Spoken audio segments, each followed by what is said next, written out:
Hi, and welcome to Android Coliseum Hangout number 83. We've gone through the Friday night hangouts, the Sunday afternoon hangouts, and now we are on Wednesday. So, no, we're not on the weekend, but this is a day that worked for some of us. Weeknights are kind of iffy because it's late where you are, right, Ryan? It's about 10 o'clock, so not super late, but it's getting to that point. Yeah, whereas Tom it's closer to 7. Yeah, at 10 o'clock I'm already sleeping, so. Yeah, me too. That's when my eyes are closing, so we'll have to keep an eye on Ryan and see how he does over the course of I had a the big hangout. barbecue before this, so I am a little food coma-y. Well, let's get started then before the coma takes over one of our team members here. So this is an abbreviated show. We're just going to talk about some topics, quick updates, and not really do a tip of the week or Coliseum. So let's get started with some interesting news from Rogers. Tom, you're going to talk about this for us. You're a Rogers person. If we all dream about the good old days 2 years ago, you could get by on about a $50 plan if you're lucky. Some of us have these really awesome $50 grandfather plans, and then $60 became the norm.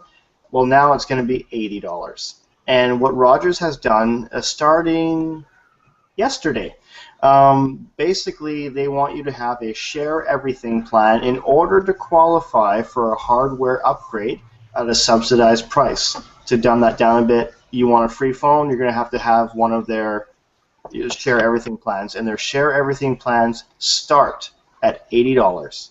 And that's not including your taxes and everything like that. So the requirement is you have to pay at least $80 to qualify to get a phone for $99 or free or whatever you want. And I ran into that problem a while ago. I bought the Galaxy S5, and they gave me the phone because this hadn't taken effect yet. And they were going to give me the Galaxy Gear 2 Neo, and they said, "Oh, sorry, you're on an older plan. You can't have it." And I was like, "What?" And they're like, "No, we're not going to give it to you." So I mean, I was already having that game pulled on me, and what can you do? You can't force them to sell it, right?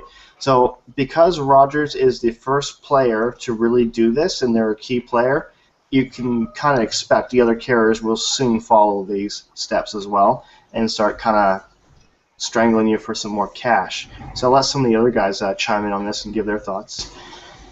Yeah, okay, well, I mean, because I had worked for a dealer for a little bit there, and they used to always say that if you want to get a phone on a subsidized plan, whether you were, like a subsidized phone, whether you're going to upgrade or whether you're buying new, to get a decent phone, you had to get their smartphone, at least a smartphone level plan.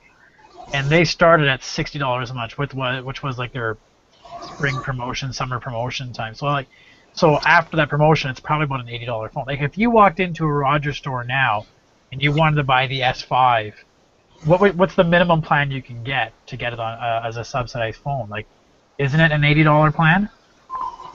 Pretty much. I mean, that's what you're going to have. I mean, for me, I'm on a $60 plan, and to upgrade, I'd have to spend, $20 a month additional, which would defeat the purpose of getting a subsidized phone in the first place. Yeah. I'd spend more in the long run. So, but now maybe because I remember years ago on Rogers, we used to be able to keep your old plan and upgrade. Yes. Just say, you know what, I'm gonna let this plan. I'll re-sign this plan I have currently, and let that roll, and then I'll just get the subsidized price. I guess now, at least what T-Baytel was always telling all the customers there was the fact that, now everything's 2 years and we can only, we only get a certain amount subsidized, which again, I think is, in part of my French, it's horseshit. That we really can't say that you're paying $80 and 24 of it are going towards a phone, because what if that person's subsidy is 27, or if I bring my own device, you're only going to give me $5 off. I just don't get that. Yeah, there was a clause in there saying that it can be, you can get around this on a very rare occasion. They had said that it's got to be approved by a manager or whatever, so there's going to be deals you can get here and there. But I'd say, the majority are going to have to either upgrade the 80 or they're just simply going to turn you away. I mean, and I'm sure Cass has run into this before, where you want to go like Feature Shop, Best Buy, you want to buy a phone, they go, nope, not unless you're buying a contract, get out. It's that simple. And I get to the point where I am having a hard time buying phones because they just don't want to sell it to me without a contract. And this is going to kind of force people to pay those high prices, or you're going to have to buy an $800 phone after tax.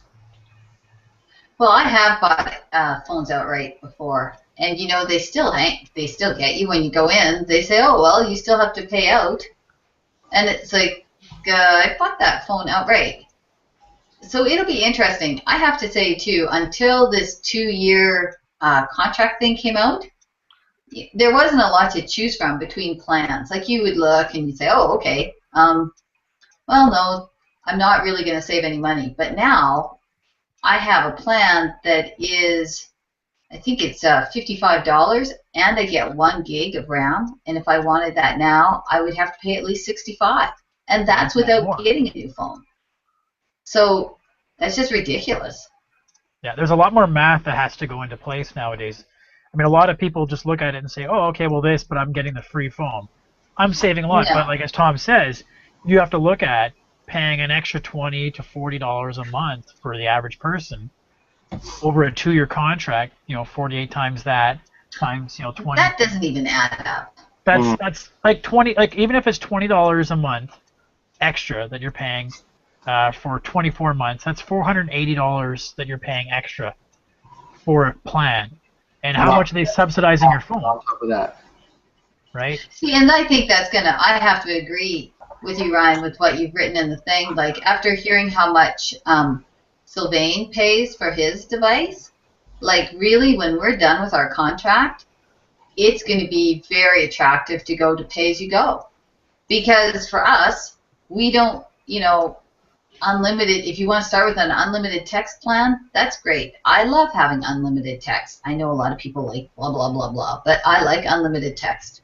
So, pick your 10, and then usually they come with Canada-wide calling. So, to buy my minutes and some time and just up when I need to, Win Mobile won't work for me. I'm in the middle of nowhere.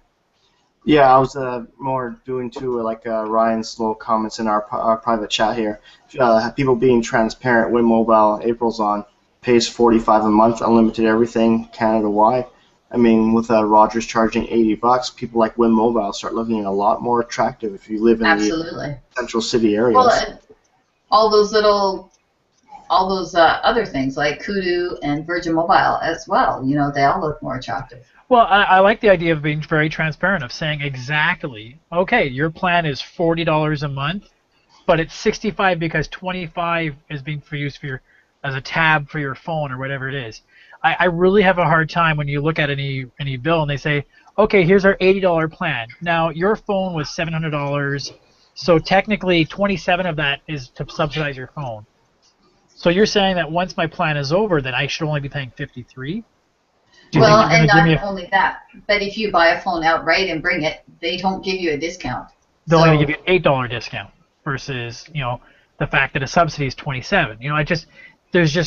There's no transparency, there's no parity across, and I have a hard time with that. And it's one of the things I really had to choke down while I was at the carrier or the dealer store, was that it just felt like you were treating different customers unfairly. Mm-hmm. And people I don't realize that they're being taken advantage of that. But anyways, I think this is less Android than it is more. Yeah. But it is Canadian, so and it does affect us all. We're not going to have Android phones and just have them carrier. So let's move on. There's been some interesting changes with the Galaxy Gear line with Samsung. They have all gone over to Tizen, and now you can use Flexi for as a keyboard. I'm not going to use it because I can't say it. But Tom, why don't you tell us about that a little bit? So a lot of you might remember Flexi, or Flesky as some people say it. It actually was a keyboard that you could download to Google Play Store. In fact, I think you still can for your phone. I used it for my phone a while ago to try it out, and I really didn't like it all that much compared to like SwiftKey or Google's own keyboard. But they've actually released their app to the Samsung market for your phone now, where you can actually have it working on your watch, so you can do a little typing reply rather than just using your voice. Now, I made the joke before we started this show saying, well, it's a watch, it can be hard to type on. It'd be like typing on the iPhone all over again. This is a ha-ha joke, but all jokes aside, it would be kind of hard to type on that. But at least you have the options, and that's one thing Samsung really does excel for, is giving you pretty much anything you could ever want in your phone and now on your wrist. So that's all I really have to say about it. If you guys want to speak your mind. I think they also added the ability to reply to text. And could you? I didn't think you could. You can with your voice. You have to be using stock messenger. You can't use any third-party messenger. And then if you tap the button twice, it launches S Voice, or you can even hit the reply button. And then you can reply using your voice. You see the words pop up on the screen. Your watch asks you, do you want to reply with this message? You say yes or no, and off it goes. But now you can actually just silently tap away. It's much better if you're on the bus or SkyTrain. You don't want to be talking, yes, I'll be there in 45 minutes, right? And then everyone around can hear it. It's not the ideal way. Well, and then you can don't you want everybody to hear where you are? I have the bomb. 20 minutes, I'll be there. Oh shit, they're onto me. They're after me. They're after me. I can just imagine, what was that you were texting the other day to us, or on the Hangouts, and you're like, this dude's over my shoulder reading my phone. Yeah. This message is just for this douchebag. It's the same thing for your phone on your watch. Yeah, I can't really talk now. A lot of nosy fuckers around here. Just to give people a background, I went to the store on Sunday, bought my Sony Z2. So I'm sitting on the SkyTrain, typing away, talking to Mark Lestuka, who's a member of our team. And this guy is standing behind me, and he's obviously leaning over my shoulders, reading my text. So I'm like, yeah, this effing a-hole is reading my phone, And the guy looks away after that. It's like, yeah, that's for you, buddy. I thought that was just a pickup ploy, because when I've been traveling by myself, I have people that look at my phone and then ask, is that an iPhone? And I'm going, no. See the big Samsung on the front? Yeah. And now I am looking at my phone. Please don't talk to me anymore. So it's nice to know that I was mistaken. It's just people like to do that. Mm-hmm. Looking at my phone, that's one thing. Reading my conversation? That's weird. Yeah. So weird. Well, let's move on. Another phone type. Tom may or may not get it. Tom is our phone cycler, rapid cycle phone. Motorola still in transition on its way to Lenovo. However, they have brought out the X+1. Have you read a lot about it, Tom? I know a bit about it. I wouldn't say I know a lot about it, but it comes in the subject of Ryan's favorite topic, rumors and leaks. And basically, it was all rumors and leaks, up until now. Now they're actually seeing pictures and hard evidence and boot up animations and all that stuff now, where it's real. You can see it. And basically, 25K bounty. Okay, a website had released a $25,000 bounty for information on it. And apparently, they are in contact or in hold with the phone, and that's why this leak has come out. Oh yeah, whatever. My thoughts on it, basically, the Moto X was a pretty good phone. It was under-marketed. It wasn't marketed very well. Several times I was in a carrier store, and they were saying, oh, Moto X, yeah, we got a couple, but actually we just got the Galaxy S4, amazing quad-core phone, blah, blah, blah, blah, blah, Moto X, it's only a dual-core, no expandable storage, and right away the customer's like, well, tell me more about this S4. Right there, they just killed the sale. And I can't tell you how many times I've seen this. So I had the Moto X. It probably performed just as good as the S4. But my main concern is the longevity of the company, as I was talking a little bit offline. And, the fact that they're closing factories, they're closing websites. They even mentioned that they were going to shut down the whole thing altogether. And now they pulled back the whole made in the U.S. thing. They've shut down that facility, no longer made in the U.S. And, for me to really support and put money into a company, I gotta know there's going to be updates. And if you're shutting down your facilities, am I only going to get 6 months of updates and then you're gone? That kind of makes me a little shaky on where I'm going to invest my money. So yeah, the phone interests me, but would I be a buyer? Not quite sure. I know Ryan's got a comment for this. Yeah, I mean, I hate to try to disseminate any doom and gloom on the company just because they closed there was a Texas manufacturing plant. Texas, India, U.S. Yeah. I mean, they just closed the American one. That's all they did. They haven't really closed anything else. So everything else is running as well as it did before we saw the Moto X. And which they released some really good phones back then. There was the Razr HD, the Razr Max, the Droid. So they made some really good phones back then as well that we really liked being close to stock. So the fact that there was no American one anymore, I don't think it's going to be a huge hit to their production or the production value, the quality of the phone.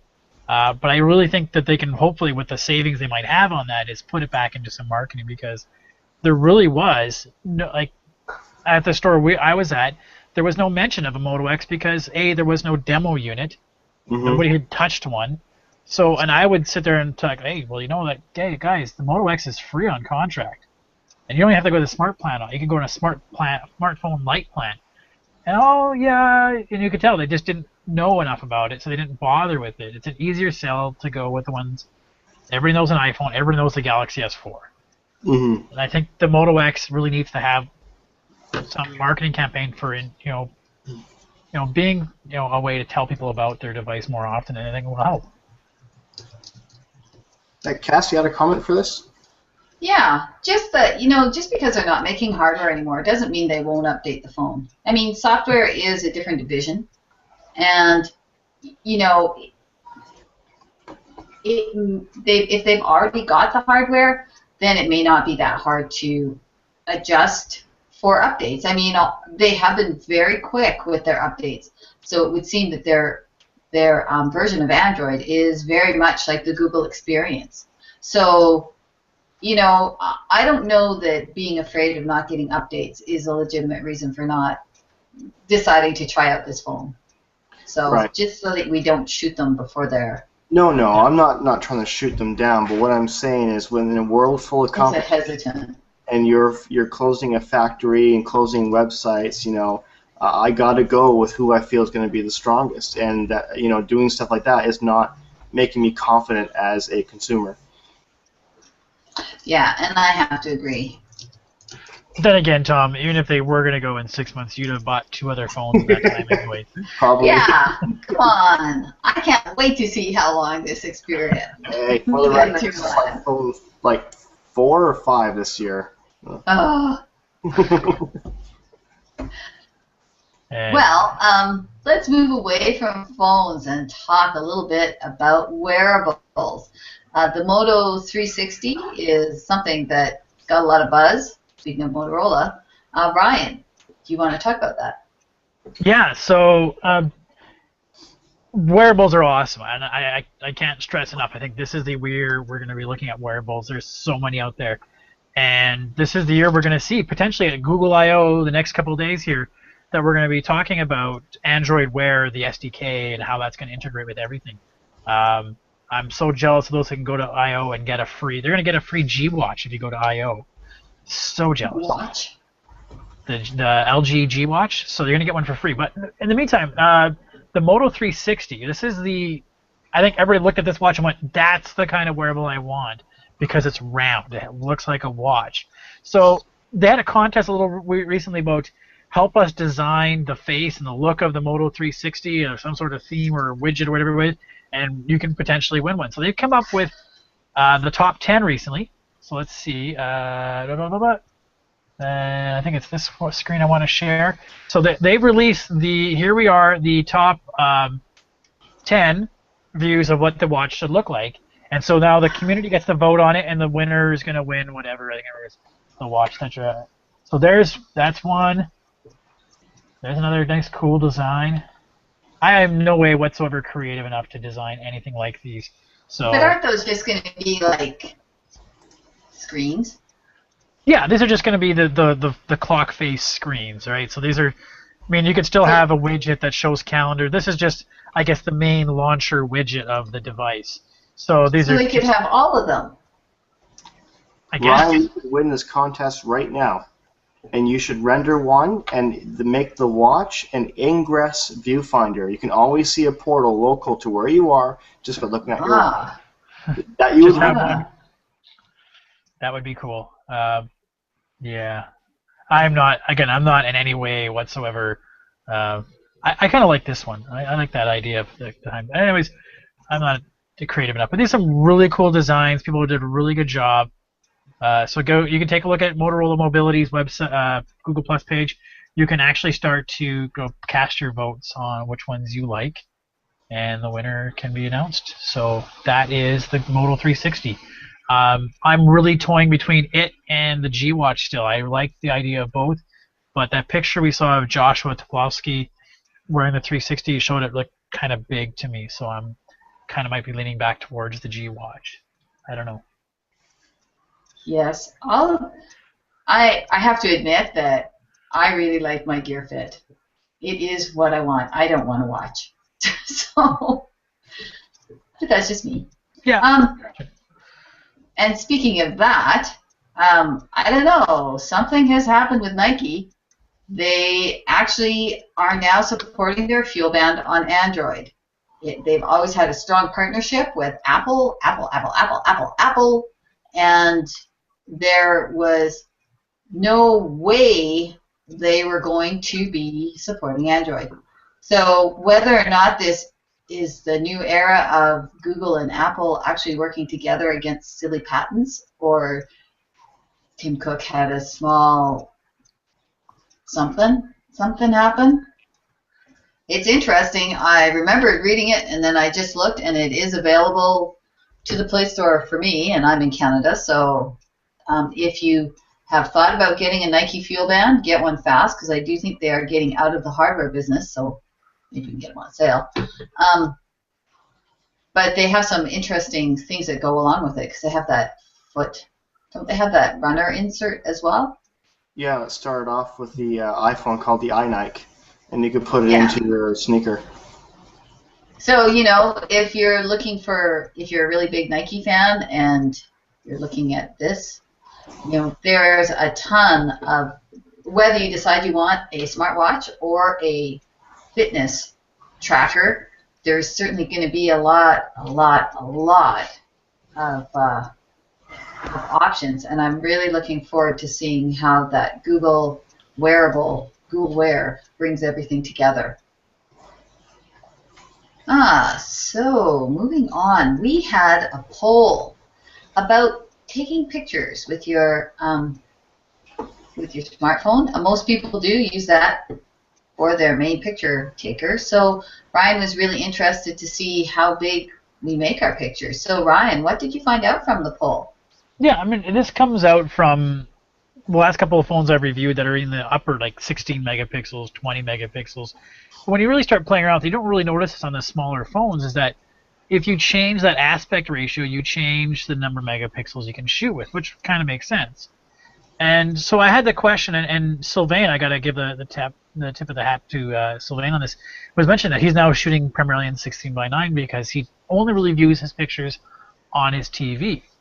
And so personally, I've grown up with photos, and I remember developing my own photos and that kind of chemistry. If you remember, Cass, we were getting to play around with that kind of stuff. Yep. So everything was always 4:3, and I love that style, even though there was 4:3, but you printed 3x5, and there was a 3x5 and a 4:6 and an 8x10, and anyways, but the standard sort of format was 4:3, and what was always the rule was shoot as big as you go, because you can always crop away later. So I always like to go as much as I can in resolution, and as I like to crop away later, I can do that. So, but a lot of people are not really printing anymore. So again, I wanted to see what people were thinking, and right now there are a lot of people who are doing 16:9 photos. They are taking the hit in the resolution, which again, because Tom, your 20 megapixel camera turns into what, a 9? I think it is. When you use the superior auto, it goes to 8. 8 on the 16:9. Yes, and then the other highest option is 15.5 for the first 16:9. Other than that, you're going to your 4:3. Yeah. So I mean, it's even at 8, you're still shooting a pretty good resolution picture that can still be printed pretty well. But again, I think the idea we're seeing here is that now it's a matching to what we display. I mean, and everything we're watching nowadays is in 16:9. So 70% of those people who've polled so far has said they do it for that display. Some of the reasoning, I'll just reach in a couple of them. There's one that was really kind of interesting here. A lot of people who said 4:3 were saying because they want maximum resolution, they can crop later. People are saying 16:9 match the TV, also because I don't need full resolution. It just eats up my storage space much more, right? We're only getting 16 gigabyte phones. If you don't have a storage card, that can be taken up pretty quickly if you take a lot of shooting a lot of photos. Yeah, so there you go. There you have it. I think one of the coolest things, one of the reasons people did say they shoot 4:3 is because they can see in their viewfinder on the camera on the phone the whole picture they're going to get. Whereas sometimes you shoot 16:9, it's doing your whole, so your little menus are obscuring your picture sometimes. So when you shoot 4:3, that's cropped away and you're showing what you're actually going to get. Anyways, so if you guys haven't filled out the form, please let's hear your thoughts. What are you shooting and why? So. Absolutely, it's fascinating to see because there isn't as much trade-off as there used to be. Remember, it used to be that if you went with a max size picture, you didn't get quite as much zoom ability later, but now that's all gone by the wayside. So it really does become what you're interested. I do use 16:9 because I find that I just don't need those big pictures. So I sort of just dropped down one resolution. I didn't think about whether I watch them on TV. I still have to set up my Chromecast. What about you, Tom? I also use a 16:9, and as I put in the poll, my reason is for sharing photos on the phone. It's much nicer to have the phone screen completely utilized when showing that photo. Yes. It looks better, it presents better, and it's much more fun to share. I don't view my photos on the TV at all, but on the phone it really matters. And like I said in my review, unless you're a photo snob or you're planning on really zooming in, you don't need that 20, 30, 40 megapixel camera. It's the quality and software behind it.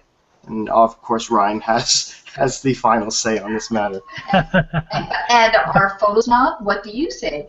Yeah, I'm the photo snob. I mean, I'll just say this. When I was a kid, I remember taking cross-country skiing lessons.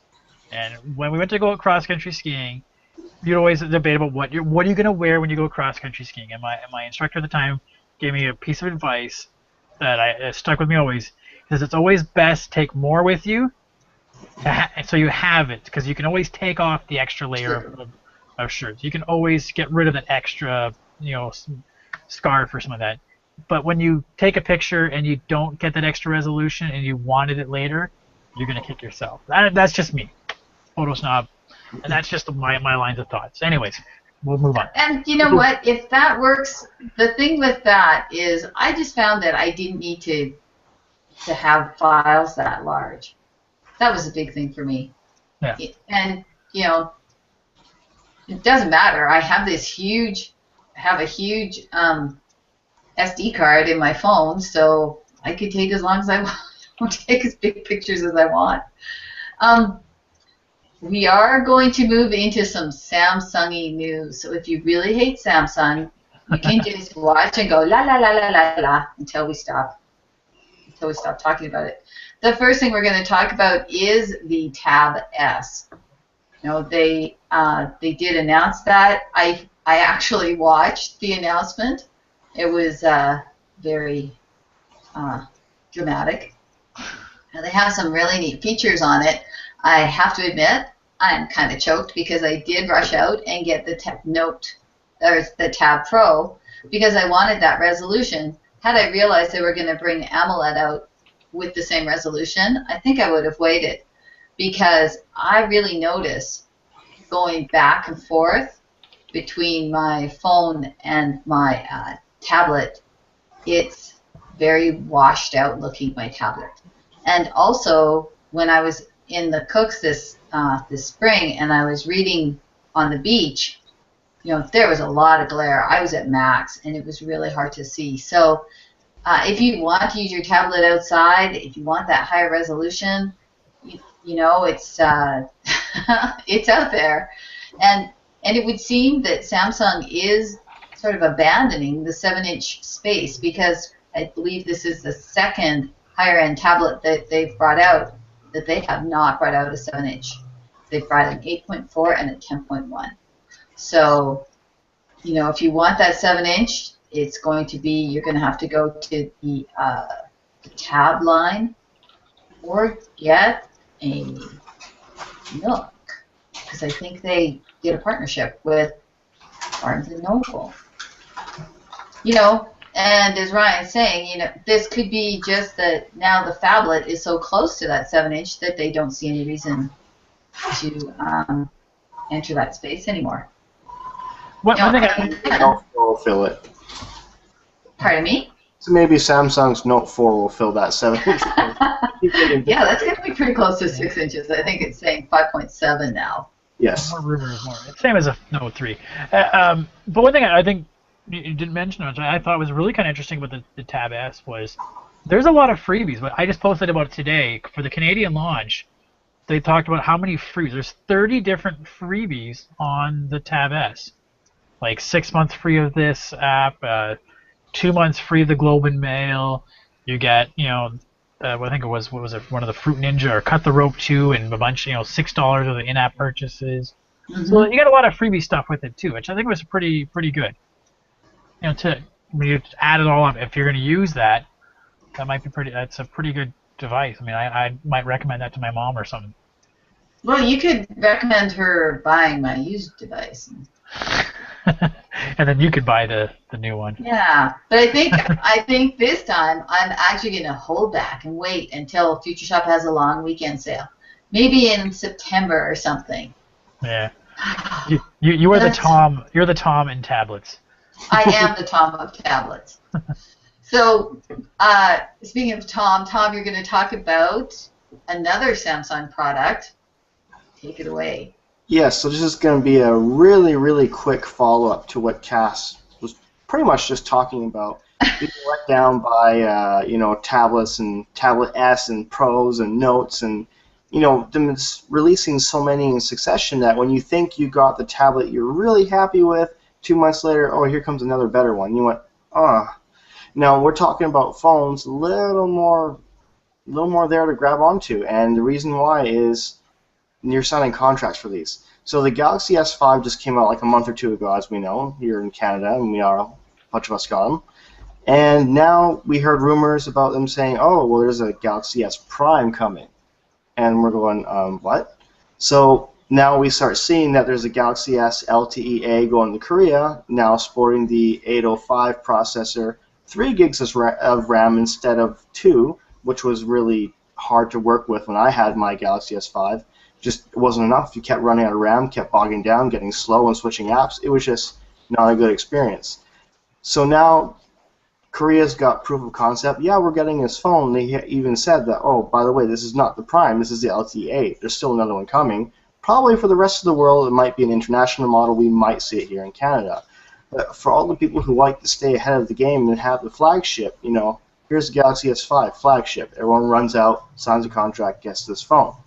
Oh, by the way, 2 months later, that's our flagship, but here's an even better flagship. And everyone's going, really? HTC did that to us about a year or two ago when they had the HTC One X. And then they released the One X Plus about 3 months later. Bigger screen, better specs, more RAM. I believe it even had expandable storage where the other one didn't. And again, people ran out to sign contracts 3 months later. Well, that's our flagship, but here's the beefy flagship. Here's the really flagship. And everyone who signed a contract for this flagship is going, really? You just threw me under the bus like this? If you would have told us earlier, we would have waited. So, it's kind of, here's a little toy, but here's the big guy. But you already bought it, so haha. And it kind of puts a bad taste in people's mouth, especially when you're signing a contract. And if you're like me, you always like to have the best tech. not a good way to treat your fans. So I'm not going to gab on about this too much. It's just, I don't like that way of business, but it's always good to keep products on the market. Just, I don't know. Yeah. It's just not cool when it comes to phones. Well, I think Well, somebody moving had from posted. phones. Pardon me? I was gonna say that I can't remember who it was that posted, but they said they counted up all the different Samsung devices, the Android devices, since the Galaxy S1, and it was like 100 to 120 different devices that have been out. You know, Galaxy Q, Galaxy T, Galaxy R, Galaxy W, Galaxy Mega 2, Galaxy, you know, like just how many different tab 1.7, you know, tab 2.7, you know, and it's just there's a certain point where you say, okay, that's enough. We don't need to be inundated with so many much Because choices. every carrier has their own rendition. We had the Galaxy Q, the Galaxy Ace, if you were on like Virgin or Right. Rogers. And then for the Galaxy S, the first one, we had the Galaxy S, then we had the Galaxy S Fascinate for Telus, then we had the Galaxy S something else for another carrier. The Fascinate, Captivate, the this, Captivate. the other. Captivate Rogers. Vibrant. Was it Vibrant? Vibrant was Bell, Yes. Captivate was Rogers, and Fascinate was Telus. Yeah. So 3 versions just for the same phone. That's why there's so many. Yeah, I'm a firm believer in they're trying to use up their leftover screens. Pieces and, No problem. Yeah. Any leftover pieces that they have, if they can reuse them and sell them. Oh, I remember XDA, the routing site was in a complete nightmare when this happened because people were like, "Oh, I have a Vibrant. It's the same as a Fascinate. Yeah, it'll work." So they flashed a Vibrant ROM. Oh, I just bricked my Fascinate. What do I do now? And of course, everyone's like, "You should have read the FAQs. You're a dummy. You never flash a ROM that's not belonging to your phone." And it was just, yeah. Yes. That's always, it's amazing. I think that a lot of that's going to go away, though, because, we've talked about it before. There's a lot less reason to root, and there's a lot more wide range of people. Just, like, I'm amazed at work, the 2 other people that have S4s, they're still using TouchWiz. They're happy. That's why I never show people my phone. Anyways, speaking of launchers, there's a new launcher out. It's called Terrain Home. It is, I think Samsung is one of the backers of this particular launcher, whatever you would call the launcher guy.